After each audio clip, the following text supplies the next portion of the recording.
My husband's mistress sent me her ultrasound and tagged me in her baby shower invitation. But they don't know that my son will inherit everything, and their affair baby will inherit nothing. My name is Amelie, and I have a 5-year-old son. My ex-husband cheated on me with his coworker Bethany while I was 2 months pregnant with our second child. I miscarried because my ex left the house to be with her. Then I found out that Bethany was going to have his child. It's been 2 years since it was born. The mistress would send me photos of her ultrasounds after I miscarried, either to me or to my family. In the first envelope, she sent a letter full of the nastiest things about me, my son, and my miscarried baby. She'd even tagged me on social media on an account I didn't know about. It was an invitation to her baby shower. She has done plenty of disgusting and hurtful things to me regarding my miscarried baby. My mother-in-law has been supportive of me and has had nothing to do with my ex or his mistress and their child. I adore my in-laws and we're extremely close.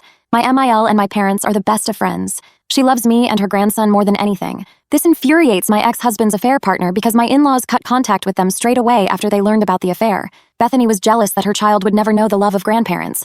At least her son has a father. This brings us to the problem. Unfortunately, my MIL has been very ill for a while, and so she's updated her will. My ex-husband was an only child, so he would get everything. But now my son will inherit her house, villa, and money. I also will receive a large portion of her money and all of her belongings. Until my son turns 18, it will be in my trust. If I pass before that, my parents will take care of it. They do not know this. I've tried talking to my MIL why. Turns out that she's had her whole childhood ruined because her father made his affair children his top priority. This is why she wants nothing to do with it or her son.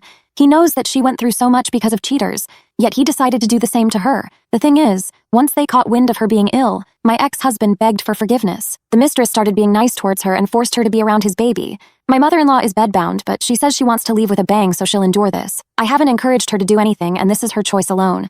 They want her money, and her son thinks he is still included in the will. He also thinks his child will now be acknowledged by his grandmother and will also receive money. Now, my MIL hasn't said she's forgiven them. She despises her son and his mistress for tearing apart our family. She wants to reward those who deserve it and get revenge in one go. The mistress keeps on hinting about how her child will grow up and attend a great college whenever she's around my MIL. Meal's niece has overheard her on the phone discussing what wallpaper she wants in the dining room when she moves in, and how my Mill has no taste whatsoever. She also mentioned how she'll finally be able to take down pictures of my son when my ex owns the house.